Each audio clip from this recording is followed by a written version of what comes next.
జపాలి. అసలు ఈ పేరు ఎలా వచ్చింది? తిరుమల కొండల్లో దట్టమైన అడవుల మధ్య ఉన్న అత్యంత శక్తివంతమైన జపాలి హనుమాన్ ఆలయం మరియు దైవ సంకల్పం కలిసిన పవిత్రమైన స్థలం.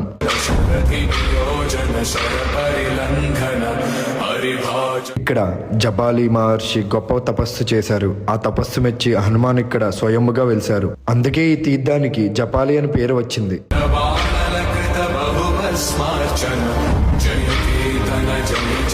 ఈ ప్రదేశం అంతా ప్రశాంతతతో నిండి ఉంటుంది.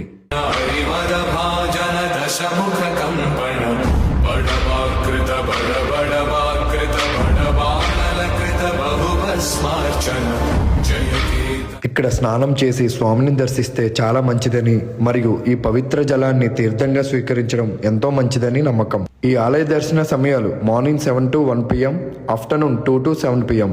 నేనైతే ఆఫ్టర్నూన్ వెళ్ళాను. ఈ ప్రదేశం కోసం ఇంకా చెప్పాలంటే మాటలు సరిపోవు. జీవితంలో ఒక్కసారైనా వెళ్ళవలసిన ప్రదేశం. తిరుమల వెళ్తున్న ప్రతి ఒక్కరూ ఈ ఆలయాన్ని దర్శించండి. జై శ్రీరామ్, జై హనుమాన్.